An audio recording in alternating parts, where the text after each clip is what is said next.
ሰላም ጤና ይስጥልን ውድ አድማጭ ተመልካቾቻችን ይህ ከኮሽ ሚዲያ ኔትወርክ የሚተላለፍላችሁ የጉዳያችን ፕሮግራም ነው። በዛሬ የጉዳያችን ፕሮግራም አንድ እንግዳ ይዤላችሁ ቀርብ ያለው እንግዳዬ ዶክተር ጸጋዬ አራርሳ ነው። ዶክተር ጸጋዬ አራርሳ እንግዲህ በተደጋጋሚ የኮሽ ሚዲያ ኔትወርክ ላይ በተለያዩ ሚዲያዎች ላይም ስለምታውቁት እሳቸውን ማስተዋወቅ አይጠበቅብኝም። እንግዲህ በዛሬ የጉዳያችን ፕሮግራም የምናነሳቸው ሁለት ርዕሶች ይኖራሉ። አንደኛው ርዕሳችን ሰሞኑን ውህደት ለመፍጠር ባህር ዳርና አዳማ ላይ ተሰባስበው የነበሩ የኢህአዴግ ድርጅቶች እናት ድርጅቶችና አጋሮቹ እንዲሁም የከትላንት ወዲያው የፕራይም ሚኒስትር አብይ አህመድ የቤተ መንግስት ጉብኝት በዋልታ ቲቪ ተላልፎ የነበረው ዶክመንተሪ የሚመስል ነገር እዛ ላይ ከህግ አኳያ እንዴት ነው የሚታየው በሚል እንወያያለን። ዶክተር ጸጋዬ ፈቃደኛ ሆነው ጊዜውን ወስደው ለኮሽ ሚዲያ ኔትወርክ ኢንተርቪው ለማድረግ ስለመጡ ከልብ አመሰግናለሁ። እኔም አመሰግናለሁ ያክብርልኝ። እሺ ዶክተር ጸጋዬ እንግዲህ የምንወያይባቸው ርዕሶች ያው ለተመልካቾችም ለአንተም ነው ያነሳዋቸው። አንደኛው ርዕሳችን እንግዲህ የሚሆነው ቀጥታ ወደ ጥያቄ ስገባ ሰሞኑን እናት ድርጅቶችን ጨምሮ አጋር የኢህአዴግ ድርጅቶች ለመዋሃድና አንድ ሀገር አቀፋዊ ፓርቲ ለመሆን የሚል ስብሰባ በቅድሚያ ባህር ዳር ላይ ከዛ ቀጥሎ ደግሞ አዳማ ላይ ተደርጎ ነበርና ከህወሓት በቀር ሁሉም ድርጅቶች በዚህ ሐሳብ ተስማምተው ነበር የተገናኙት። ሆኖም ግን መጨረሻቸው እንዳሰቡት ሳይሆን ነው የተለያዩትና እዚህ ላይ እንደው እስኪ ወደ እንዴት ተዋዋዱ ለምን ተዋዋዱ ወደሚለው ሳንገባ እንዴት ነበር ምንድነው መዋሃዳቸውስ ጥቅሙስ ምንድነው ነው ዝም ብለን ውስጡ ያለውን ችግር ሳናነሳው ከዛ ወደዛ ያለብኝ።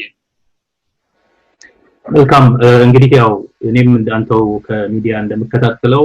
አሁን ወደ መዋሃድ እየሄዱ ነው። ይሄ ሐሳብ ለረጅም ጊዜ ሲሽከረከር የቆየ ሐሳብ ነው። እንግዳ ነገር አይደለም። ነገር ግን ዛሬ በተለይ ተዋህዶ ስም ሁሉ ተለይቶለታል። የውህደቱ ፓርቲ ተብሏል። መጀመሪያ አይ ቲንክ መነሳት ያለበት ነገር መዋሃድ ማንንም አይጠላም፣ መልካም ነገር ነው፣ ጉልበት ይሆናል፣ ያሰባስባል። ነገር ግን ኢህአዴግ እንደሚታወቀው የአራት ድርጅቶች ግንባር ነው። ከግንባር ወደ ጥምረት ወደ ውህደት ለመምጣት የሚያስፈልጉ አንዳንድ ነገሮች አሉ ነው እና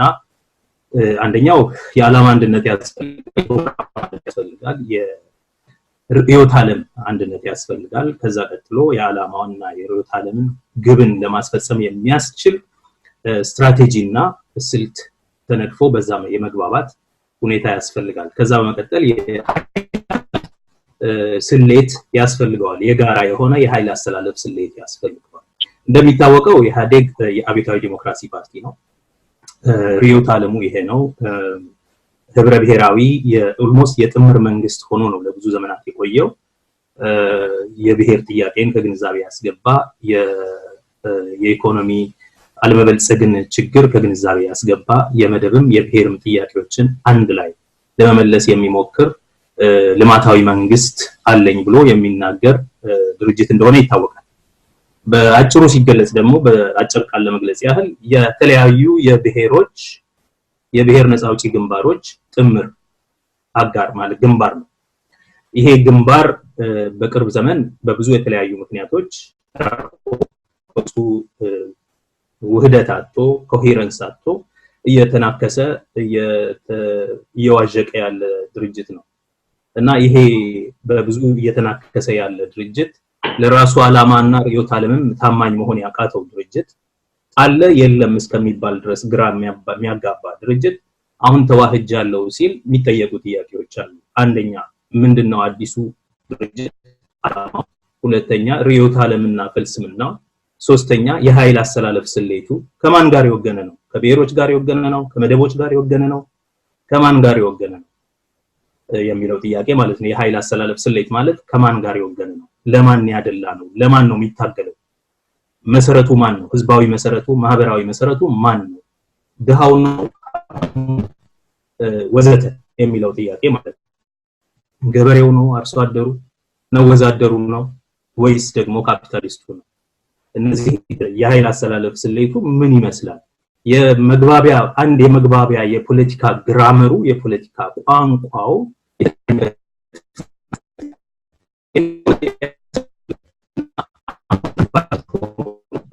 እንግዲህ የሚቸግረን ነገር አንደኛ ኢህአዴግ ከዚህ በፊት የነበረው ልማታዊ መንግስት፣ አብዮታዊ ዲሞክራሲ ወዘተ የሚሉት የርዕዮት ቋንቋዎች ውድቅ ሆነዋል ፉርሽ ሆነዋል ሁለተኛ ፍልስፍናው አሁን እንግዲህ በየመንገዱ ከመንሰማው የጠቅላይ ሚኒስትሩ ንግግር ውስጥ ከሚደመጠው መደመር የሚለው ፍልስፍና ጽንሰ ሐሳብም አይደለም ኮንሰፕትም አይደለም በዚህ ዙሪያ ነው የተዋሃድን ያለነው ነው የሚሉትና የአዲሱ የፖለቲካ ፓርቲ የፖለቲካ ቋንቋ ቮካቡላሪው መደመር ማለት ርዕዮት ሊሆን አይችልም መደመር ጽንሰ ሐሳብም ሊሆን አይችልም መታገያም ርዕስ ሊሆን አይችልም እሱም ሰሞኑን ጠቅላይ ሚኒስትሩ በሚዲያ ላይ ቀርቦ እንደተናገረው ደግሞ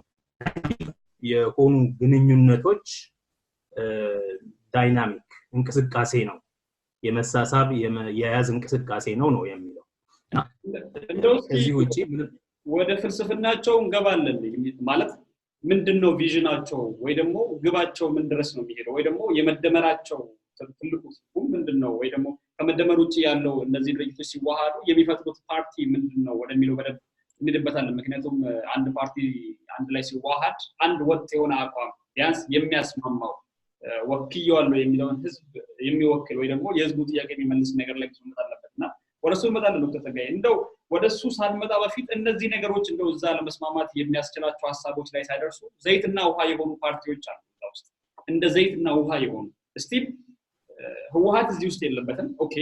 ህወሓት ካሌለ በአንድ በኩልም የትግራይ ህዝብ ላይ ወከል ነው ወይ የትግራይ ህዝብ ኢትዮጵያዊ አይደለም ወይ የትግራይ ህዝብ የሚወክለው ፓርቲ ማን ነው ወይን አረና አልተጠሩ ወይ ደግሞ ህወሓት አልተጠራም እዚህ ውስጥ የትግራይ ህዝብስ እንዴት ነው እዚህ ውስጥ የሚወከለው እንደው ጥምረቱ ቢሳካ ነውስ ምንድን ነበር ሊታሰብ የነበረው ምንድነው የሚደረግ የነበረው ሌላኛው በተለይ አዴፓና ኦዴፓ በዚህ ጊዜ ምንም አይነት የዓላማ ተመሳሳይነት የላቸው ተመሳሳይ ግብ የላቸው አዴፓ ከታች የቀበሌ አመራሩ ጀምሮ ላይ እስከ ስራ አስፈጻሚው ድረስ በትምክህት ኃይል የተሞላ ፓርቲ ነው ሌሎች ወረሩን ገደሉን የሚል ፓርቲ ነው በህገ መንግስቱ ጭምር የማያምን ፓርቲ ነው አዴፓ ማለትና ወዲህ ደግሞ የኦሮሞ ህዝብን ወክየዋለሁ የሚለው የኦዴፓ ፓርቲ ትልልቅ ያልተመለሱ የኦሮሞ ጥያቄዎችን በእጁ ይዞ ነው ወደዛ እየሄደ ያለው ለምሳሌ የአዲስ አበባ ጉዳይ ላይ ከአዴፓ ጋር ትልልቅ ውስጥ ነው ያሉት 15 ቀን በፊት የአዲስ አበባ አዴፓ ማዕከላዊ ኮሚቴ ያወጣውን ነገር እናስታውሳለን መግለጫው አዲስ አበባ የኛ ናት የሚል ከዛ በተጨማሪ ደግሞ አፋን ኦሮሞ ምንም አይነት መልስ ያላገኘ በእንጥልጥል ያለ የህዝብ ጥያቄ ነው እነዚህን ይዞ ወደ ውህደት መሄድ እንደው ዘይትና ውሃን በግድ ማቀላቀል አይሆንም ወይ እንዴት ነው የሚመለከቱት እነዚህ ጥያቄዎች ማለት ሌላዎቹ አጋር ድርጅቶች እንዳሉ ሆኖ ማለት ነው መልካም ህወሓትን ያልጨመረ ኢህአዴግ ተዋሃደ ሲባል ይሄ ውህደት አይደለም ምክንያቱም አንድ ድርጅት ግንባር የነበሩ አባላቱን አንድ ላይ ቀላቅሎ አንድ ወጥ ፓርቲ ሆናል ሲባል አንዱ ተሳትፎ ሚሰራ ታይድ አይደለም ለዚህ ነው ይሄ ውህደት ሳይሆን አክቹሊ አዲስ ፓርቲ የጠቅላይ ሚኒስትሩ ፓርቲ መስረታ ነው በየነው አዲስ ፓርቲ ሌላ ፓርቲ ነው እየተሰራ ያለው እንጂ ውህደት አይደለም አንደኛው በውስጡ ያሉትን የግንባር ድርጅቶች አንዱን አርቆ ሌሎች አዲሶችን ወደ ራሱ ጨምሮ ነው የሚዋሃድ ይሄ መዋሃድ ሳይሆን የነበሩ ጥምረቶች የነበረው ጥምር ፓርቲ የነበረው ኮአሊሽን የነበረው የግንባሮች ጥምረት ወደ አንድ ቀልጦ ወደ አንድ ፓርቲነት ሄደ ሳይሆን እሱን ተተነው ሌላ አደረጃጀት ያለው ሌላ ዓላማ ያለው ሌላ መዋቅር ያለው ሌሎች አባላት ያሉት ሌላ ጂኦግራፊካዊ ኮንስቲትዩንሲቱም ስፋቱም የሰፋ ሌላ ድርጅት ነው ስለዚህ እኔ ውህደት የሚለው ትክክለኛ ያልሆነ ቃል ነው ይሄ አዲስ ፓርቲ አንደኛ ለምን ቢያንስ አንዱን የግንባሩን አካል አግልሎ ነው የሚነሳውና ማለት ነው የትግራይ ህዝብ በዚህ ድርጅት ውስጥ አይወከልም ማለት ነው ወይም ደግሞ በህወሓት የሚወከለውን ያህል አይወከልም ምናልባት ከህወሓት ውጪ ያሉትን እንደ አረና ትግራይ እንደ ሌሎችንም ሊያካትቱ አስበዋል የሚል ውይይት ጀምረዋል የሚል ነገር ስለሰማን እነሱ ሊጨምር ይችላል ህወሓትን ግን አሁን ክልሉን የሚያስተዳድረው ህወሓት ለብዙ ዘመናት ለትግራይ ህዝብ መብት ታግያለሁ የሚለውን ህወሓት አስወግዶ የሚነሳ ከሆነ ይሄ ጥምረት ሳይፈርስና ሳይዘጋ ኢህአዴግ የሚለው ምዕራፍ ሳይዘጋ ሌላ ፓርቲ ውህደት መሰረትን ማለት ሌላ ፓርቲ እየመሰረቱ እንደሆነ ነው የሚገባኝ ሁለተኛ በውስጡ ያሉት ፓርቲዎች ሌሎቹ አዴፓና የዚህ ነገር ዘዋሪዎቹ እንግዲህ አዴፓና ኦዴፓ ናቸው ሁለቱ ደግሞ የኃይል አሰላለፋቸው የቆሙለት ዓላማ የቆሙለት ህዝብ ፈጽሞ የሚጣረሱ ናቸው። በነገራችን ላይ የአዴፓ ስንል የድርጅቱን ፕሮግራም ያለውን ክልሉን የሚያስተዳድረውን ድርጅትና አሁን ሰሞኑን የመጡት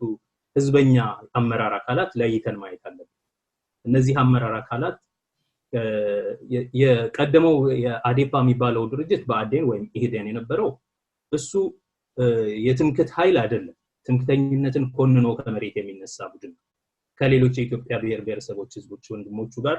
አማራ ህዝብ የሚከባውን ድርሻ አግኝቶ አብሮ ታግሎ በትህትና አብሮ ይኖራል የሚል የትሁት ፖለቲካ ያለው ድርጅት ነው።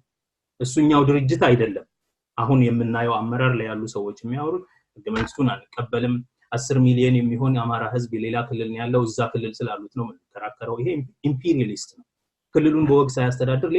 ሌላ ክልል ስላሉ አማራ ተወላጆች ስለነሱ ነው የሚከራከረው። ስለ አዲስ አበባ ነው አሁን ስለ ፊንፊኔ መግለጫ ሲያወጣ ሲያስጠነቅቅ ሲያስፈራራ ይውላል። ይሄ አዲሱ ህዝበኛ አመራር በተለይ ደግሞ ከአብንና ከመታሰሉት በጣም አክራሪ የቀኝ ጽንፈኛ ድርጅቶች ጋር ባለው ትኩሳት የተነሳ ከነሱ ጋር ተያይዞ በተነሳው የህዝብ ትኩሳት የተነሳ ህዝበኛ ለመሆን ሲሞክር የአሁን አንዳንድ የትምክህት ድምጾችን ወደ ራሱ መቀላቀል ያሰበ ድርጅት ሆነ። ሆኖ ይሄ ድርጅት እንኳን አሁን እንደዚህ ህዝበኛ ሆኖ በመሰረቱ በበፊት አቋሙም እንኳን ከአዴፓ ጋር ከኦዴፓ ከሚባለው ኦህዴድ ጋር በአንድ ለመዋሃድ ብዙ መያያዝ ይችላል፣ መጣመር ይችላል፣ መግባባት ይችላል፣ በግንባርነት አብሮ መስራት ይችላል። ውሁድ መሆን ግን በጣም ብዙ እርምጃዎች ያስፈልጋል። ከየትኛውም በላይ ቦታ ይልቅ በኢትዮጵያ ውስጥ ያለው የፖለቲካ ቁርቅስ ትልቁ የኢትዮጵያ ተቃርኖ በሁለቱ ብሔሮች መካከል ያለው ተቃርኖ ያንን ተቃርኖ እነዚህን ተቃርኖ በትግላችን እናስወግዳለን ብለው የቆሙ ኃይሎች ሊጣሉ ነው ወደ ጦር ሜዳ ሊሄዱ ነው እንጂ ሊዋሃዱና አንድ ሊሆኑ የሚችሉበት ስሌት የለም። ለዚህ ነው ቀደም ሲል ስነሳ ውህደት እንዲኖር ከተፈለገ ይሄ አንደኛ ውህድ ፓርቲ አይደለም አዲስ ፓርቲ ነው። በህግም ነው ይሄን በኋላ ዝርዝር መጣበቃለሁ ለምን በህግ እንደ አዲስ መመዝገብ አለባቸው እንደምል ማለት ነው። አዲስ ፓርቲ እና አዲስ ፓርቲ ነው። ይሄ አዲስ ፓርቲ ግን እንደ አንድ ለመዋቀር 2-3 ነገሮች አስፈላጊዎች ናቸው። አንደኛ የጋራ መግባባትን የሚያሳይ ግልጽ የሆነ ወጥ ዓላማ የአንድ ወጥነት ያለው አንድ ዓላማ እና ግብ ያስፈልጋል። ይሄ አንድ ራዕያቸው አንድ መሆን አለበት። ሁለተኛ የኃይል አሰላለፍ ስሌቱ ተመሳሳይ መሆን አለበት። ይሄ የተዋሃደ ቡድን ለማን ነው የሚቆመው? በኢትዮጵያ ውስጥ ያሉ የማህበረሰብ ክፍሎችን ሲያይ ሴክተርስ ወይም ሴክሽንስ ኦፍ ሶሳይቲ ሲያይ ለማን አድልቶ ለማን የሚታገል። ስለዚህ ፖለቲካ የወገንተኝነት ስራ ነው እንጂ የገለልተኝነት ስራ አይደለም። ፖለቲካ የገለልተኝነት ስራ ካልሆነ ወገንተኝነት ከሆነ ኢትዮጵያ ውስጥ ካሉ የማህበረሰብ ክፍሎች ውስጥ ይሄ አዲሱ የሚፈጠረው ውሁድ ፓርቲ የትኛውን የማህበረሰብ ወገን ይወክላል? ለየትኛው የማህበረሰብ ወገን ወግኖ ተፋልሞ የችግሮችን ይፈታል? በተጨማሪ በየትኛው ወገን በኩል ቢፋለም የሀገሪቷን ተቃርኖዎች ይፈታል? ለሀገሪቱ ለሌሎችም ሁሉ ህዝቦች ጥሩ ነገር ያስገኛል የሚለውን መመርመር ያስፈልጋል። አሁን የዶክተር አብይ ፓርቲ በአንድ ወገን በኦህዴድ ውስጥ መጀመሪያ መግለጫ ሲያወጡ አንድ ጊዜ ያሉት የመደብ ጥያቄ ነው እንጂ የብሔር ጥያቄ አይደለም ዋናው መሰረታዊ ጥያቄ ኢትዮጵያ ውስጥ ብሏል። የመደብ ጥያቄ ማለት ደግሞ የመሬት ጉዳይ ላይ የት ጋር እንደሚቆም ያሳያል ማለት ነው። በሌላ ወገን በዳቦስ ስብሰባ ላይ በተገኘ ጊዜ ዶክተር አብይ አህመድ ጠቅላይ ሚኒስትሩ ማለት ነው እኛ ካፒታሊስት ኢኮኖሚ ለመፍጠር የምንንቀሳቀስ ፓርቲ ነን ብሏል። ካፒታሊዝም ነው የምንከተለው የኢኮኖሚ መርህ ካፒታሊዝም ነው የሚል አስቀምጧል። ስለዚህ ካፒታሊስት ከሆነ የመደብ ስሌቱ ወይም የኃይል አሰላለፍ ስሌቱ ለሀብታሞች ማለት ነው። ይሄ የሀብታም ለምንድን ነው ይሄ የሚሆነው? ለሀብታሞች ወግኖ ስራ ከሰራ ልማትን ያመጣል፣ ብልጽግናን ያመጣል። ከዛ ከሀብታሞች ሀብት ትሪክል ዳውን አድርጎ በእንጥፍጣፊ ለህዝቡ ይደርሳል። በዚህ መንገድ ኢትዮጵያ ውስጥ ያለውን መሰረታዊ ቅራኔዎች እየፈታን ችግሮችን እያስተካከልን እንሄዳለን ይሄ ነው ራዕያችን ነው ሀብታሞች ወግነን መታገል ለነሱ በህግም በፖሊሲም በፕሮግራምም እየታገልን ስንሄድ ኢትዮጵያን ሀብታም ያደርጋል ኢትዮጵያ ሀብታም ስትሆን ደግሞ የሚመስለኝ እንደዛ ነው አሁን ምክንያቱም ጠቅላይ ሚኒስትሩ ዳቮስ ላይ እኛ የካፒታሊስት ኢኮኖሚ እንገነባለን ብሏል አሁን ዛሬ የወጣው የአዲሱ ውሁድ ፓርቲ ስም የብልጽግና የኢትዮጵያ ብልጽግና ድርጅት የኢትዮጵያ ብልጽግና ፓርቲ ነው የተባለው ስለዚህ የሚመስለኝ የኃይል አሰላለፍ ስሌቱን ካየ የሀብታሞች ድርጅት ነው ኢትዮጵያ ውስጥ ስንት ሀብታም አለ ብለህ ካሰብ የተወሰኑ ስለሆኑ የተወሰኑ ሰዎች ፓርቲ ነው የሚሆነው ማለት ነው አዲስ ፓርቲ በመሰረቱ ኦኬ ነገር ግን አዴፓና ኦዴፓ እንደዚሁም ሌሎች ብሔረሰቦች በእውነቱ የካፒታሊስቶች ፓርቲዎች ናቸው ወይ በደቡብ ክልል ያሉ ብሔረሰቦች እንደው ለቋንቋዎች እዚህ ላይ በዚህ በእንትኑ ጉዳይ ላይ አሁን ትላንትናም ሲናገሩ ነበር ጠቅላይ ሚኒስትሩ እንደው የእርሶን ሐሳብ የሚደግፍ ነገር ነው ሲናገሩ የነበሩት አሁን ከዳቮስ ስብሰባ በተጨማሪ ቤተ መንግስቱ ላይ ታደሰው በጥቂት ግለሰቦች ገንዘብ ነው እና እነዚህ ጥቂት ግለሰቦች ናቸው አግዘውን ከመንግስት ካዝና ሳይሆን ጥቂት ግለሰቦች ናቸው አግዘውን ያደረሱት አሁንም የሚመሰረተው ፓርቲ የካፒታሊስት ከሆነ የመንግስት እጅ አይጠመዘዝም ወይ በዚህ ሲኬድ እንዴት ነው ሊሆን የሚችለው አሁን ለምሳሌ የሆነ ሰው ለመንግስት በጀት መድቦ መንግስትን የሚያንቀሳቅሰውና ሀገሪቱን በዛ ደረጃ የሚመራ ከሆነ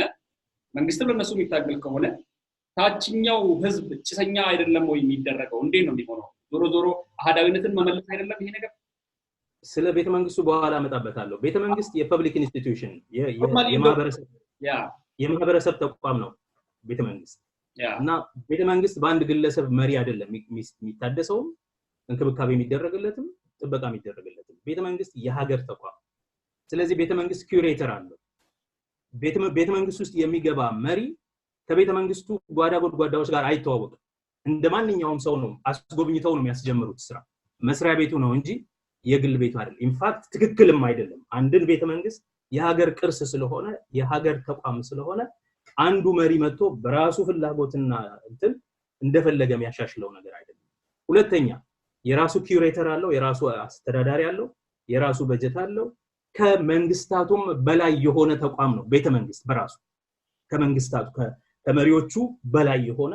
መሪዎቹ ያልፋሉ የማያልፍ አገራዊ ተቋም ነው እና ለትውልድ የሚኖር ተቋም ነው እነሱ ማድረግም እንደዚሁ ጠቅላይ ሚኒስትሩ እንደፈለገ የራሱን ራዕይ የሚተገብርበት የራሱን ስዕሎች ይዞ መግባት ይችላል ለራሱ ጽፈት ቤት ስዕሎች ሲወጣ ይዟቸው የሚወጣቸው ማለት ከዛ በተረፈ ግን ቤተ መንግስቱ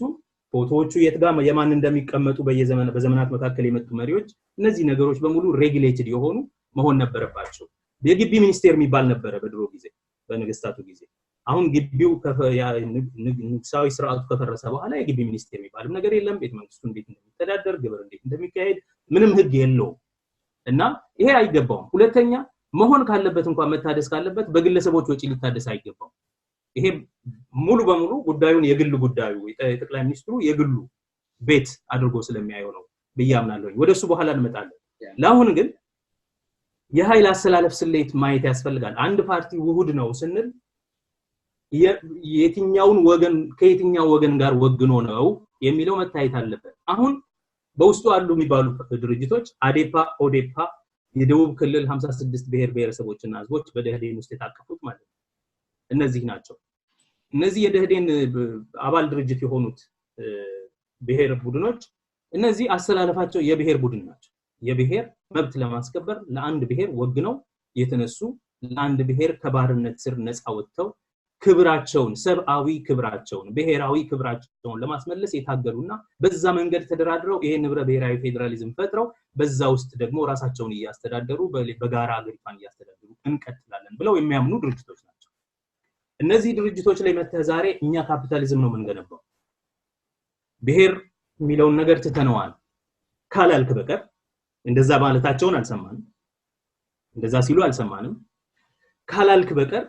ይሄ ሁሉ ድርጅት አንድ ላይ መጥቶ የካፒታሊስት ቡድን ሆኖ አንድ ላይ በድንገት የብልጽግና ፓርቲ መሰረተ ሲባል ውህደት ሳይሆን ሌላ ነገር ነው ምክንያቱም እያንዳንዳቸው የቆሙለት የሚወግኑለት የኃይል አሰላለፍ ስሌት አላቸው ማለትም ወገን አላቸው የሚወግኑለት የማህበረሰብ ክፍል አላቸው በአብዛኛው ለዚህ ነው አብዮታዊ ዲሞክራሲ የሚባልበት ምክንያት ብሔራዊ ዲሞክራሲ አብዮት ከሚለው የመጣ ነው ይሄ የብሔር ድርጅቶች ስለሆኑ ለብሔራቸው ለቡርዣው ኤሊት ሳይሆን የሚታገሉት መሰረታዊ ምስኪን ለሆነው ህዝብ እየታገሉ ነገር ግን በብሔር ደግሞ የተጫነባቸውን ሌላ ጫናም ጭምር እያፈራረሱ የራስን ዕድል በራስ መወሰን በሚለው መርህ የሚቀጥሉ ናቸው ነው። ስለዚህ አንደኛ የዓላማ አንድነት የፕሮግራም አንድነት የራዕይ አንድነት አልሰማንም እስካሁን የላቸውም እነዚህ የብሔር ድርጅቶች አንድ ላይ በኢህአዴግ ግንባር ውስጥ ያሉት ማለት ነው። ሁለተኛ አግላይነቱ ለምሳሌ ቲፒኤልኤፍን አግልሎ ነው የሚነሳው። ስለዚህ አዲስ ፓርቲ ነው እንጂ የነበሩት የቀለጡ ወደ አንድነት እየተሰሩ አይደለም። ሶስተኛ የኃይል አሰላለፍ ስሌት በደንብ አለመሰራቱ እንደምንሰማው ግን በፕሮግራማቸው ሳይሆን እንደምንሰማው እና አሁን ከስሙም እንደምንረዳው አዲሱ ፓርቲ ጠቅላይ ሚኒስትሩ ካፒታሊዝም ነው መንገነባው ካሉ በኋላ ደግሞም አሁን የብልፅግና ፓርቲ ነው የሚሆነው ከተባለ ከዛ አንፃር የካፒታሊስት ኢትዮጵያ ለመሆኑ የካፒታሊስት ወገንተኝነት የሚያስፈልግ ካፒታሊስቱ ሊታገሉለት የሚገባ ሀብታም ክላስ የሀብታም መደብ አለ ወይ ኢትዮጵያ ውስጥ ሊታገሉለት የሚገባ የካፒታሊስት መደብ የሀብታም መደብ እንኳን አለ ቢባል ለነሱ በመታገል ኢትዮጵያ ውስጥ ያለውን ችግርና መከራ ረሃብና ጉስቁልና ለመቅረፍ ይቻላል ወይ የሚለው ጥያቄ ሲሪየስ የሆነ ጥያቄ ነው። ይሄ ሊመለስ ይገባል። ስንት ሀብታም አለ ስንት ኢንዱስትሪ አለ ስንት ባንክ አለ ስንት ኢንሹራንስ አለ ስንት ፋይናንሻል ሴክተር ኢኮኖሚ አለ ስንት ሪል ስቴት አለ እነዚህ ነገሮች በደንብ አድርጎ ማጤን ያስፈልጋል። ይሄ ቡድን ደግሞ የመንግስት ድጋፍ የሚያስፈልገው ነው ወይስ የመንግስት ቁጥጥር የሚያስፈልገው ነው እውነት ለመናገር እና እነዚህን ጥያቄዎች በስነ ስርዓት ማጤን ያስፈልጋል። ከዚህ ባሻገር ምን አይነት ስትራቴጂና ምን አይነት ስልት አለው ምን አይነት ስትራቴጂ ማለት እንግዲህ አንድ ድርጅት እንዳልኩ ገለልተኛ ታዛቢ ለመሆን አይፈጠርም በወገንተኝነት ሊታገል ነው የሚፈጠረው በወገንተኝነት ታግሎ ደግሞ ስልጣን ይዞ አገርን ለማስተዳደር እና በወገንተኝነት ታግሎ ስልጣን ይዞ አገርን ለማስተዳደር ሲሞክር ለዓላማውና ለግቡ ሲንቀሳቀስ ምን አይነት ስልትና ስትራቴጂ ይጠቀማል ከነማን ጋር ያብራል ከነማን ጋር ይጣላል ከነማን ጋር ይላተማል የሚለው በግልጽ መቀመጥ አለበት። እስካሁን ድረስ ይሄን አላየንም ነው። ኢህአዴግ ግንባሩ እየተዋሃደ ከሆነ ማየት ያለብን ነገር ይሄ ፓርቲ ግቡ ላይ ይግባባል ወይ ዛሬ ያለው አመራር አይግባባም የታወቀ ነው። ተዋሃት ለብቻው ነው ማግለሉ የሚያሳየው ይሄንን ነው። አዴፓ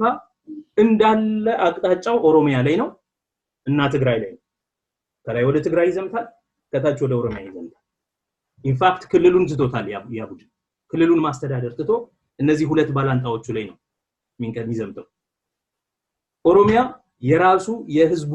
የኢትዮጵያ የኦሮሞ ብሔር ጥያቄዎች ስላሉት ኦሮሚያ ውስጥ ያለው ኦዴፓ የሚባለው ፓርቲ ለህዝቡ ጥያቄ መልስ ሊሰጥ ከፈለገ እነዚህ የሚያነሳቸው ጥያቄዎች በቀጥታ አዴፓ ብሎ ራሱን ከሚጠራው ወገን ጋር የሚያላትመው ነው። ምክንያቱም የኦሮሞ ህዝብ ጥያቄ የብሔር ጥያቄ ብቻ ሳይሆን በሰሞኑ በቅርብ ዘመናት ደግሞ በተቃውሞ እንቅስቃሴ ወቅት በግልጽ የነጠሩ ጥያቄዎች አሉ። ህገ መንግስቱ እንኳን ሊመልሳቸው የሞከራቸውን የብሔር ጥያቄዎች የኦሮሞ ህዝብ በአፋኝ ድርጅትነቱ የተነሳ ኢህአዴግ ያልተመለሱለት ጥያቄዎች አሉ። በህገ መንግስት ዕውቅና የተሰጣቸው ግን በተግባር ያልተመለሱ የዋና የቋንቋ እኩልነት ጉዳይ ክልልን በራስ የማስተዳደር ጉዳይ የሀብት ተጠቃሚነት ከራሱ ክልል ከሚመነጩ ሀብቶች ተጠቃሚ የመሆን ጉዳይ ከመሬት ያለ መፈናቀል ጉዳይ በራሱ አገርና ከተሞች ውስጥ ባዕድ ተደርጎ የመታየት ጉዳይ እነዚህ የኦሮሞ ፓርቲ ነኝ የሚል ማንኛውም ፓርቲ እንደ ብሔር ለኦሮሞ ብሔር ያልመለሳቸው ጥያቄዎች ናቸው። እነዚህን ጥያቄዎች የሚመልስ ኦዴፓ ከሆነ ሊዋሃድ አይችልም ከነዚህ ጋር እነዚህ ጥያቄዎች አያስፈልጉም ለሀብታሞች ነው የሚወገው የሚል ከሆነ ይሄ አዲስ ፓርቲ እና እንደዚሁ የሶማሌ የቤንሻንጉል የጋምቤላ ያልክ ልትሄድ ትችላለህ እዛም ያሉት ምናልባት ከአብይ ጋር የሚወግኑት ከነዛ ክልሎች የሚመጡት ሰዎች እንዳሁን እስካሁን እንደምናውቃቸው የብሔር ቡድን የብሔር ተወካይ ሳይሆኑ የሀብታሞች ተወካዮች የካፒታሊስቱ ተወካይ ሆነው በአዲስ የአሰላለፍ ስሌት ከአብይ ጋር የሚወግኑ ከሆነ እነዚህም የሚያመጣው ውጤት ምንድነው የሚሆነው ውህደት ሳይሆን አዲስ ፓርቲ ነው ብዬ ነው ማለት። ኦኬ አመሰግናለሁ ዶክተር እንግዲህ የዚህ ርዕስ ላይ እንደው አንድ ብዥታን ላይ ፈጠር ህዝቡን በደንብ ግልጽ ሊሆንለት የፈለኩት ነገር አሁን ለምሳሌ እነዚህ ጠቅላይ ሚኒስትሩ ወደ ስልጣን ከመጡ በኋላ አዴፓም ከድሮ በአዴነቱ ወደ አዴፓ ኦዴድም ከኦዴድ ወደ ኦዴፓ ተቀይሮ ነው ስማቸውን ቀይረው እየተንቀሳቀሱ ያሉት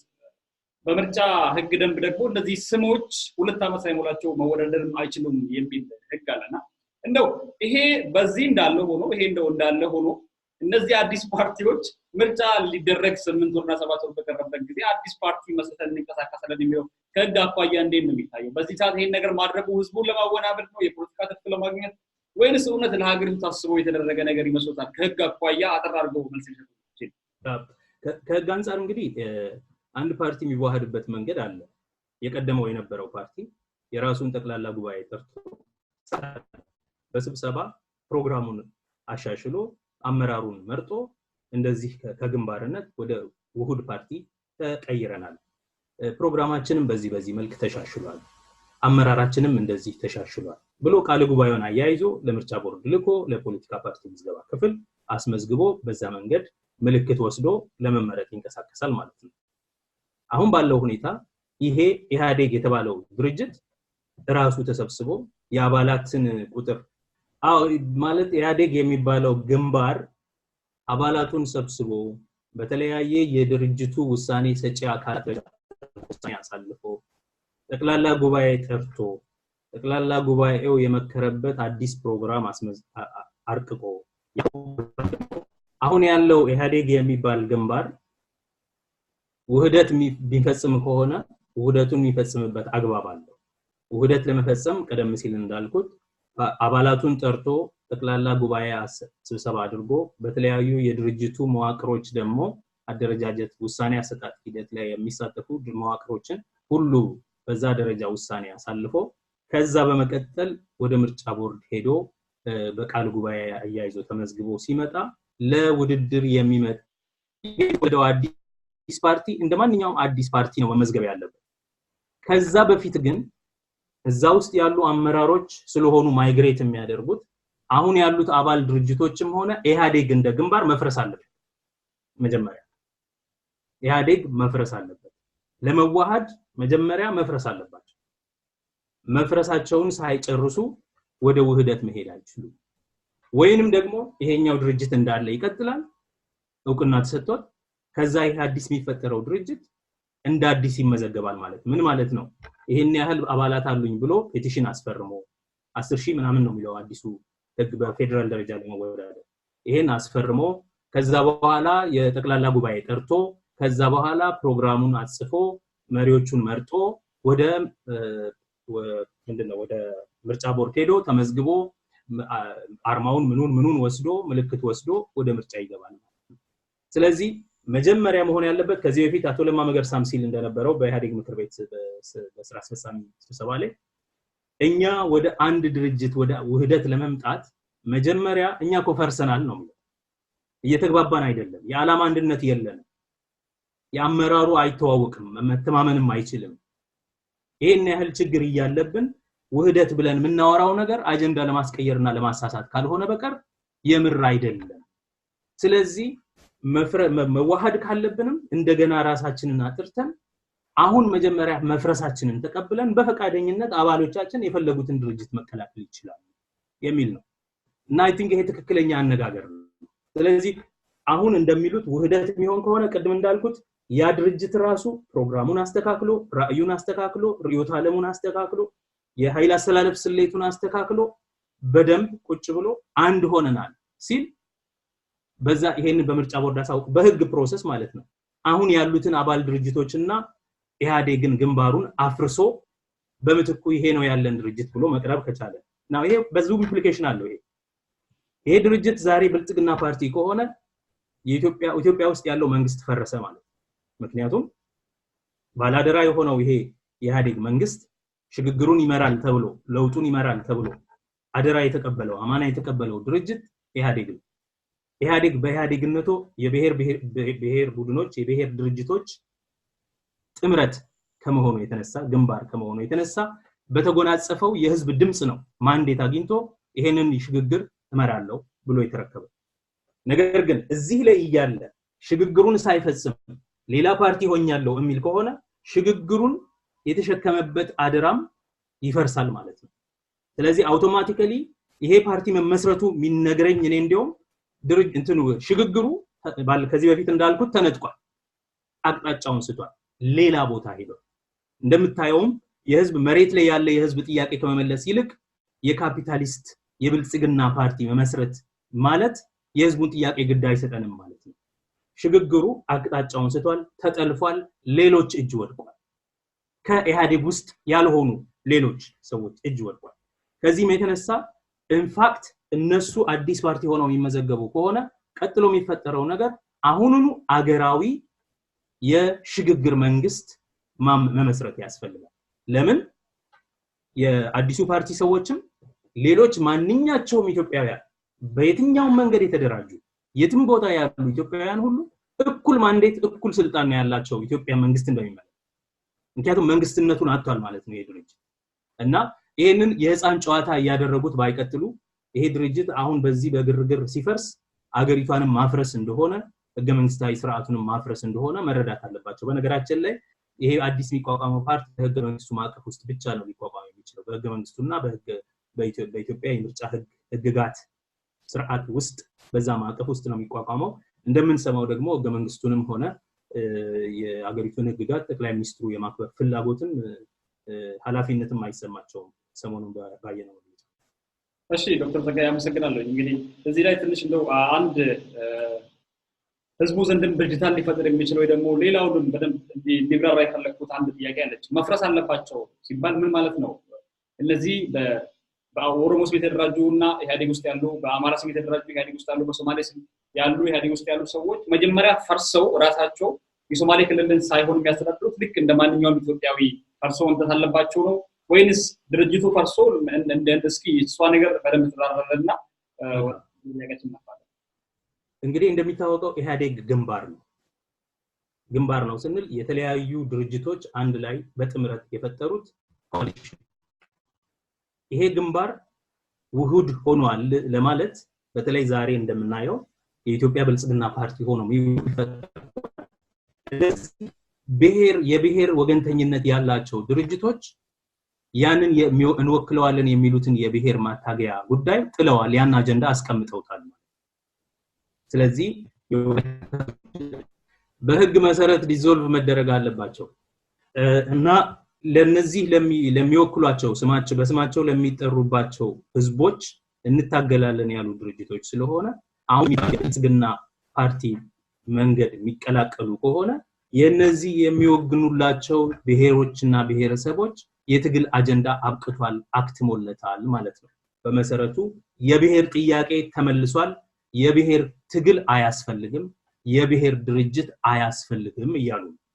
ስለዚህ እንደ ብሔር ድርጅት የኢህአዴግ ግንባር ድርጅቶች አሁን አንድ ውሁድ ፓርቲ የሚሆኑ ከሆነ እንደ ብሔር ድርጅት ፈርሰዋል መፍረስ አለባቸው ማለት በህግ ዲሬጂስተር መደረግ አለባቸው ምዝገባቸውን ማንሳትና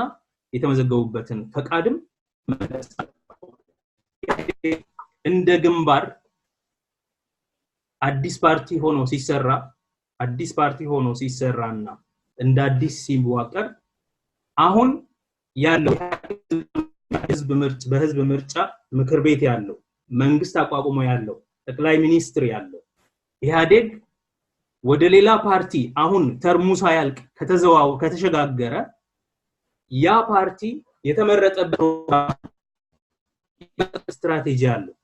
የሚወክላቸው ሰዎች አሉ የብሔር ድርጅቶች እንደመሆኑ የብሔር ኮንስቲትዩዌንሲ አለ ያ ፓርቲ ያ ኢህአዴግ የሚባለው ግንባር አሁን መንግስትነቱም አብሮት ፈርሷል ማለት በሌላ አገላለጽ በፓርላሜንታዊ ስርዓት ውስጥ ማጆሪቲ ያለው አብላጫ ድምጽ ያለው የፓርላማ ፓርቲ በኃይል አሰላለፍ ምክንያት ሲለያይ ፓርላማውም ነው የሚፈርሰው አብሮት ማለት ነው ፓርላማ ውስጥ ያለው የኃይል አሰላለፍ ስሌትም ይፈርሳል ስለዚህ ይሄ ቃቃ ጨዋታቸው ከፓርቲው ስርዓት ውጪ ሌላ ቦታ አዲስ ፓርቲ መስርተናል የሚለው ቀጥሎ የሚመጣው ነገር እንግዲያው እኛ መናቀው ኢህአዴግ ሆኖ የተወለደ አህመድ በኢህአዴግነቱ ጠቅላይ ሚኒስትር የሆነ አብይ አህመድ ኦኬ ኖ ኢህአዴግ ከፈረሰ አባል ድርጅቶቹ ከፈረሰ ደግሞ የለም መንግስትም የለም ማለት ነው በሌላ አገላለጽ ምርጫው ምንድነው ፓርላማው ዲዞልቭ መደረግ አለበት ማለት ከምርጫ ከመድረሱ በፊት ፓርላማው መፍረስ አለበት ራሳቸው ተለያይተዋልና የፓርቲው የስልጣን ክፍፍል ተለያይቷልና እንደው ራሳቸው ሪሳይክል የሚያደርጉበት አግባብ የለም እዛው እንዳለ ሆኖ ራሳቸው ሪሳይክል ለማድረግ እንዳልኩህ ነው መጀመሪያ ፓርቲው እንዳለ መቀየር አለበት ነው አሁን ከግንባር ወደ ውህደት መሄድ የተለያየ ነገር ነው አንድ ውህድ ፓርቲ ስትሆን የተለያዩ የብሔር ድርጅቶች ሰደንሊ የሚታገሉለትን ቡድን አጀንዳ አስቀምጠው በሌላ አይነት አይዲዮሎጂ ላይ የተባበሩ ነው በግልጽ እንደምናየው ደግሞ የብልፅግና ፓርቲ የሀብታሞች ፓርቲ ነው የሚሆነው ለሀብታሞች የሚታገል ፓርቲ ማለት ነው ለሀብታሞች በመታገል ኢትዮጵያውያንን ሁሉ ችግር ቀርፋለሁ ኢትዮጵያን ገናና አደርጋለሁ የሚል ፓርቲ ነው ማለት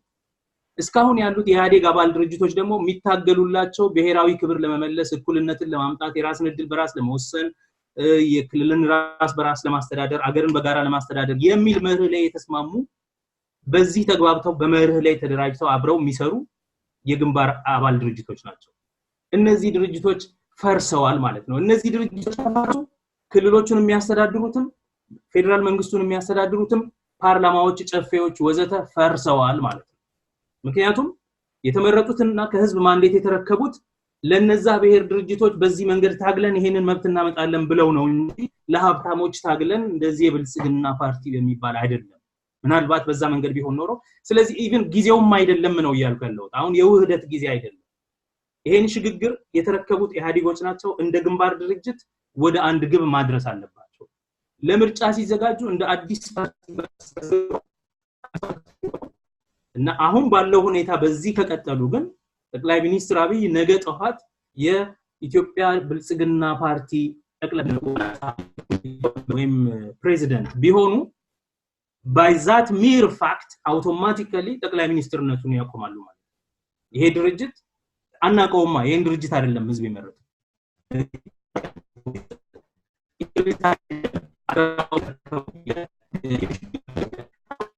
የሚፈርሳልና ጨዋታው ሌላ ነገር ይሆንና ኢንፋክት የሽግግር ለውጡን የሚመራው ኢህአዴግ ነው የሚለው ይቀርና አሁን የሽግግር መንግስት ያስፈልገናል ሁሉም ፓርቲዎች የሚወከሉበት ማለት ነውና ኢህአዴግና ሌሎች ሜዳ ላይ ያሉ ፓርቲዎች ሁሉ እኩል ለመንግስት ያላቸው ቅርበት አገሪቷን ለማሸጋገር ያላቸው ግዴታና ኃላፊነት እና ስልጣን እኩል ይሆናል ማለት ነው ስለዚህ ነው አደገኛ ጨዋታ ነው እየተጫወቱ ያሉት የሚለው እሺ አመሰግናለሁ ዶክተር ጸጋይ እንግዲህ እዚህ ላይ እንደው እነዚህ አጋር ድርጅቶችም ሆኑ ሌሎች የኢህአዴግ ድርጅቶች ምናልባትም ቆም ብሎ ሊያስቡበት እንደሚገባ ነው ትልቁ መልእክቱና እኔም ያንኑ ነው ማምጣው ምናልባትም ይሄ አጀንዳ የኢዜማ አጀንዳ ነው የሚሆነው ምናልባትም ጠቅላይ ሚኒስትሩ አማካሪያቸው ማን እንደሆነም የሚታወቅ ነው ከዚህ በፊት ሲመሩበት የነበረው አካሄድ ምን እንደሆነ ይታወቃል ወደ ሁለተኛው ርዕሳችን ምን እናልፈው ዶክተር ጸጋይ ሰዓትን ወስደናል አጠራርገን ለማሳት ሁለተኛው ርዕሳችንን ሰሞኑን አዲሱ ቤተመንግስት ወይ የሚኒሊክ ቤተመንግስት ታድሶ በአዲስ መልክ እየተጎበኘ ነው ጉብኝቱን እንዴት አየኸው አሁን የነበረው ነገር ሁሉ ተቀይሮ ጠቅላይ ሚኒስትሩ ከትልቅ ሀገር መሪነት ወርዶ የ110 ሚሊዮን ሀገር ህዝብ ያላት ሀገር መሪ ሳይሆን እንደ አንድ ተራ ጋይድ ቤተመንግስት ውስጥ እየተዘዋወረ ሲያስጎበኝ ነው የነበረውና እንዴት ነው ያዩት ይሄ ፕሮፓጋንዳ ነው ብለው ሰዎች ሰሞኑን ሶሻል ሚዲያ ላይ እየቀለዱበት ያለ ጉዳይ ነውና እንዴት ነው ያዩት እርሶ እንዴት ተመለከቱት ጉዳዩ መልካም ቤተመንግስት ማደስ አግባብነት ያለው ነገር ነው ቢታደስ ምንም መጥፎ ነገር አይደለም ነገር ግን ቤተመንግስቱ የሚታደሰው በራሱ በቤተመንግስት አስተዳደር ቤተመንግስት የህዝብ ተቋም ነው ቤተመንግስት የአገር ተቋም ነው ቤተመንግስት የመሪዎች ቤት አይደለም እነዚህ መሪዎች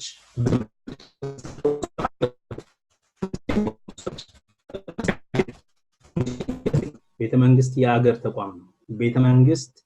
የራሱ አስተዳደር ያለው ኪዩሬተር ያለው ሲመጡ ሲያልፉ የሚቀጥል ኮንቲኒዩቲ ያለው ቀጣይነት ያለው ተቋም ነው ቤተመንግስት የአንድ ሰው ቤት አይደለም የመንግስት ሆነው የሚመረጡ ሰዎች የኢትዮጵያ መንግስት አገልጋዮች መስሪያ ቤት የሚታደሰው በአንድ ጠቅላይ ሚኒስትር ፍላጎት ወይም በአንድ መሪ ፍላጎት ሳይሆን እድሳት በሚያስፈልገው ዘመን አስተዳዳሪው ኪዩሬተሩ የሚፈጽመው ተግባር ነው የሚሆነው ራሱን የቻለ ተቋም ነው የሚሆነው መጎብኘትም ይገባዋል ቤተመንግስት ለህዝብ ክፍት የህዝብ ቤት ነው ብያለሁ ለህዝብ ክፍት መሆን አለበት ትራንስፓረንት መሆን አለበት ሰዎች ገብተው የሚጎበኙት ቦታ መሆን አለበት ይሄም ትክክል ነው አሁን እየተደረገ ያለው ነገር ግን አስጎብኚው ጠቅላይ ሚኒስትሩ ይሆናል ማለት አይደለም እግረ መንገዳቸውን ሰዎች ሲሄዱ እሱ ግቢ ውስጥ የሚሰራው ስራ ካለ እዛው ሊገናኙትና ሊያስፈርሙት ምናምን ይችላሉ ሰዎች የአሜሪካን ዋይት ሃውስ ሲጎበኝ እንደሚደረገው ነገር ግን አንድ ጠቅላይ ሚኒስትር ቤተመንግስቱን እንደራሱ ቤት አድርጎ የማይገቡ አጀንዳዎችን ለቤተመንግስቱ አድርጎ ለዚያውም ለትውልድ ያሰበ ወደፊት የሚመጣው ትውልድ ይሄን ከዚህ ሊማር ይገባል እየተባለ በጉል የእድሳት ስራ ማድረግ አግባብ አይደለም ብያምናለሁ ከዚህ ባሻገር ጠቅላይ ሚኒስትሩ ራሱ አስጎብኚ መሆኑ እሱ የሚያስቅ ነገር ነው ይሄ የውጭ ሀገር ዲፕሎማት አለች እንደተባለው የአዲስ አሻንጉሊት የተገዛለት ህፃን ልጅ ይመስላል ቤተመንግስቱን ሲያስጎበኝ he's like a baby boy with a new toy ያለችውን ያስታውሰኛል ይሄንኑ ጠቅላይ ሚኒስትር ነው ያለችው እና ብዙ ትልቅ ነገር በቃ የዚህ ለውጥ ትልቁ ምልክት አድርጎ ወስዶታል ለራሱ እንደ ትልቅ ነገር ነው ሰሞኑን የቀረበው ዶክመንተሪ ላይ ስናይ የሚናገረው ተራ ከንቱነት ነው ብዬ ነው ማምነው ነገር ግን ቤተመንግስቱ ሲታደስስ ምንድነው መደረጊያ አንድ ጠቅላይ ሚኒስትር ቤተመንግስት ሲገባ ይዞ የሚገባቸው ነገሮች አሉ ይዟቸው የሚወጣቸው ነገሮች አሉ የራሱን የሥራ አትሞስፌር የሚገልጹ ምክንያቱም ተቋሙ የህዝብ ስለሆነ የመንግስት ስለሆነ እንደፈለገ ዲዛይኑን ምናምን መቀየር አይችልም ኦኬ ቤተመንግስት አስተዳደር አለው ያ አስተዳደር ዲዛይኑ እንደዚህ ነው ብሎ ካለ በኋላ ሰውየው አዲስ ሲመጣ ያስተዋውቀዋል እንደዚህ ነው ይሆናል ግን ለራሱ የሚመርጣቸው ስዕሎች የወንበር አቀማመጦች አቅጣጫዎች ከደህንነት ከብዙ ሌሎች ነገሮች ጋር ተያይዞ ግንዛቤ ውስጥ የሚገቡ ነገሮች ገብተው ግን ለራሱ የሚመርጣቸው አንዳንድ ነገሮች ኮሪደር ላይና ግርግዳው ላይ ሊቀመጡ ይችላል ይሄም ችግር የለውም አማክረውት ግን የሚያደርጉት ሌሎች ሰዎች ናቸው እሱ አይደለም ይሄንን ሲያደርግ ግን አሁን እሱ እንደሚያደርገው አሁን ጠቅላይ ሚኒስትር አብይ እንዳደረገው የሚደረጉ ነገሮች ሲደረጉ ግን ቤተመንግስቱ የኢትዮጵያ ህዝቦች ከሆነ ቤተመንግስቱ የኢትዮጵያ ህዝቦች ሁሉ የጋራ ቤት ከሆነ የኢትዮጵያ ህዝቦችን ሁሉ የሚወክሉ ማስታወሻዎች ስዕሎች ሐውልቶች ንግግሮች በሙሉ እዛ ውስጥ ሊኖሩ ይገባል በርግጥም የኢትዮጵያውያን ሁሉ ቤት እንዲሆን ከተፈለገ በርግጥም ትውልድ ሁሉ ሲመጣ ሲያልፍ እዛ ጋር ሲደርስ እዚህ የኔ አገር ስለሆነ የኔ ቤትም ስለሆነ it's a public institution እዚህ ውስጥ የኔን የሚመስሉ ሰዎች ማየት ፈልጋለሁ ሲል ቋንቋቸው ፊደሎቻቸው ሐውልት የመሪዎቻቸው ጀግኖቻቸው የሚታወሱበት እና ኢቭን የተሰቃዩት ምክንያቱም የኢትዮጵያን መንግስትነት ህይወት ሲኖሩት በተለያየ መንገድ ነው ኢትዮጵያውያን ይኖሩት አንዱ ባሪያ ሆኖ አንዱ ነፃ ሆኖ አንዱ ጭሰኛ ሆኖ አንዱኛው ባለባት ሆኖ ነው የኖሩት ያን የተለያየ ኑሮ የህይወት ልምድ የሚያንጸባርቅ መሆን አለበት የብሔር ብሔረሰቦችን እና ህዝቦችን ሃይማኖቶችን እኩልነት ለመንግስት ያላቸውን እኩል ቅርበት የመንግስትና የአገር ባለቤትነት ስሜት ሁሉ የሚያንጸባርቅ ተደርጎ ሊሰራ ዲዛይኑም አርኪቴክቸሩም ይሄንን ማሳየት ይገባዋል እንጂ ከዚህ ውስጥ መርጦ ግፈኛ ነገስታትን እያቀባባ የኡነት ታሪካቸውን ሳይሆን የብልጭልጭ ታሪካቸው መኪና የሚነዱት መኪና ማስተዋወቅ አለብኝ ይላል ካዲላክ ኳልሰሩ ማይለ ሲላስ በኢትዮጵያ ህዝብ ሀብት ዘርፈው የገዙበትን ካዲላክ ማለት ነው እሱን ሊጎበኝ ይገባዋል ማለት ይላል አይጎበኝ አይባልም ይጎበኝ ግን እንደ ትልቅ ነገር ተደርጎ እሱ በቃ ለትውልድ የሚተላለፍ ተደርጎ ይሄ ደመጣጭ ንጉስ ይያለ ጥርሱን የሚነክስበት ሰው ባለበት ሀገር ውስጥ የነዚህን ሰዎች ሁለት ሶስት ሰዎች ጉዳይ ብቻ ላይ አድርሶ መንከባከብ ይሄ እንደ ምንድነው ሄሪቴጅ ማኔጅመንት ይባላል የራስን ያገርን ቅርስ የማስተዳደር ስራ አንፃርም ሲታይ በጣም ግፍን የሚያጀግን የህዝቦችን ታሪክና ትውስታ የሚረሳ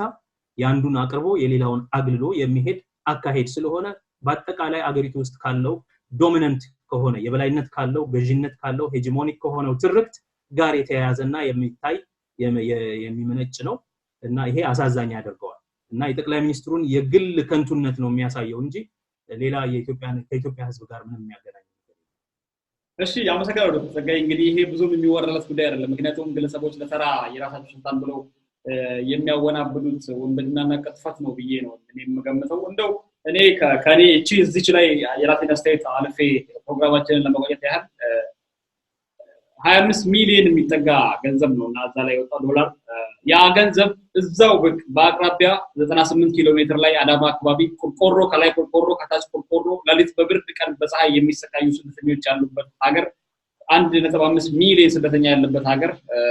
ላይ ቤተ መንግስት ለማሳደስ ያ ሁሉ ወጪ ፈስ ከሚደረግ እንደዛ ሰዎች ቤት ቢሰራላቸው ኖሮ ምናልባት ጠቅላይ ሚኒስትሩ ትላንት ካሳየው የቤተ መንግስት ጉብኝት የነዛን ሰዎች ቤት ለምኛ ያሰራውላቸው ብሎ ቢያሳይ ከግለሰቦች አሰባሰብ ያሰራውላቸው ብሎ ቢያሳይ የባለተ ተወዳጅነትና ከህዝብ ዘንድ ተቀባይነት ይኖራል ብዬ ነው ማስበውና እንደው ዶክተር ጸጋይ በሰመደሻ ታስተላልፈው ማለት ካለ አስተላልፈልና እኔ ፕሮግራሜን ልጨርስ መልካም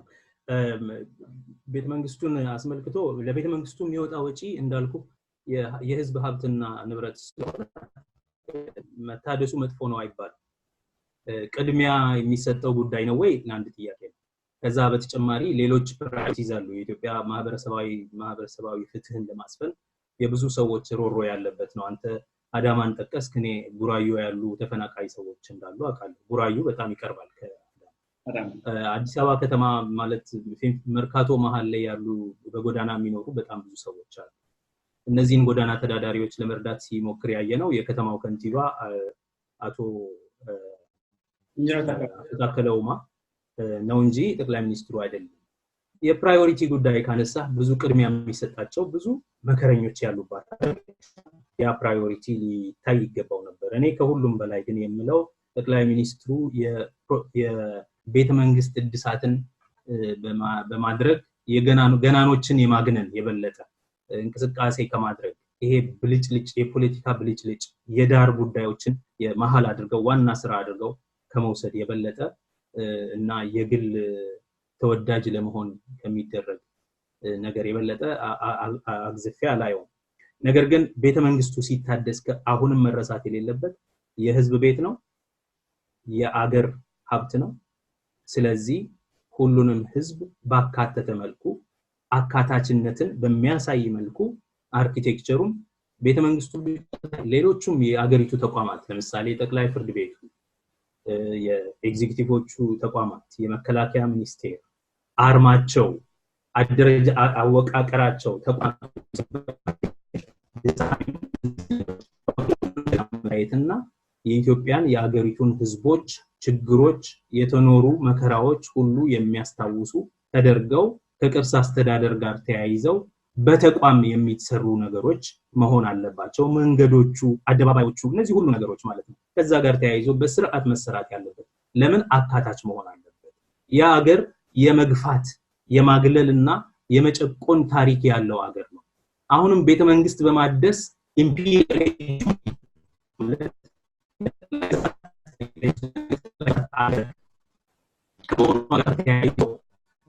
ያንዳንዶችን የባይነት ሌሎችን የመጣው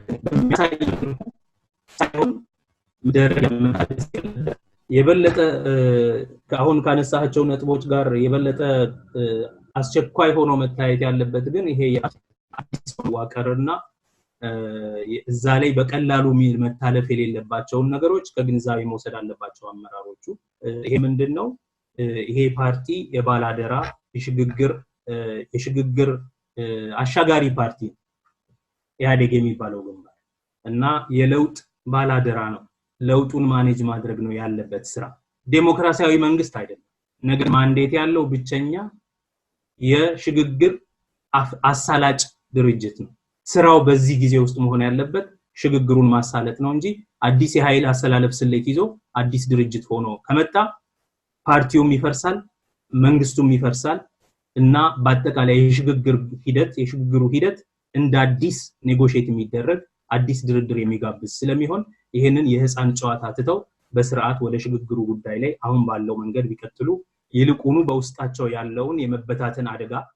አስተካክለው አንድ ወጥ ድርጅት ግንባር ሆነው ለሽግግሩ የሚመጥን ስብዕና ይዘው በዛ አቋም ወደ ሽግግሩ ቢሄዱና ከዛ በኋላ አዲስ የሚመሰረቱትን ፓርቲ ያስተዋወቁ ቢቀጥሉ መልካም ነው ብዬ አምናለሁ አመሰግናለሁ ዶክተር ጸጋይ እንግዲህ ለሰጡን ሰፊ ማብራሪያ እኔም እንደው እሺ በመጨረሻ በሚዲያችንም ስም ማስተላለፍ ፈልገው መልእክት ሀገር መሪዎች የህዝብ ናቸው የሚኖሩበት ቤትና ትላንት ህዝብን ሲያሰቃዩ የነበሩ ሰዎችን ከማጀገንና እነሱን ከመካብ እነሱን ደግሞ ስማቸው ቢነሳ ከሆነ ከሰሩት መጥፎ ታሪካቸው ጎን ለጎን የሰሩትን ጥሩ ነገር እኩል ማንሳት ነው ጥሩ ነገራቸውን ብቻ አንስቶ መጥፎ ነገራቸውን ማንሳቱ ያን ያህልም ተገቢ አይደለም ከህዝብ ዘንድም ተቀባይነቱ ያን ያህል ነው እንደዛም ነው ምክንያቱም አንድ አዝማሪ አለ አርቲስት አለና የሞቱ ሰዎችን ስም ያነሳና የሚዘፍንና በእነሱ ታዋቂ የሆነ ሰው ምናልባት ጠቅላይ ሚኒስትሩ በዛ መንገድ እየተጓዘ ያለ ይመስለኛል ኃይለ ሥላሴን እንደዛ ጀግኖ ሲናገር ወሎ ላይ እንደዛ ያለቁ ሰዎችንም ማንሳት አለበት ያቺንም ድንግዬ ውሻ የልደቷን ቀን ማሰብ አለበትና የልደቷንም ፎቶ እዛ ጋር ማስቀመጥ አለበት ብዬ ነው ማስበው ያንን መኪና ካነሳ አይቀር እንግዲህ ዶክተር ጸጋዬ ለሰጡን ሰፊ ማብራሪያ ከልብ አመሰግናለሁ ተወስተልኝ ያክብሩልኝ ውድ የኩሽ ሚዲያ ኔትወርክ አድማጭ ተመልካቾቻችን ለዛሬ ደላችሁ የቀረብነው የጉዳያችን ፕሮግራም ይሄንን ይመስል ነበር ሌላ ጊዜ በተመሳሳይ ፕሮግራም እስከምንገናኝ ድረስ ሰላም ሁኑ እያልኩኝ ሳስተናግዳችሁ የነበርኩት ሀብታሙ ተስፋዬ ነበርኩኝ ሰላም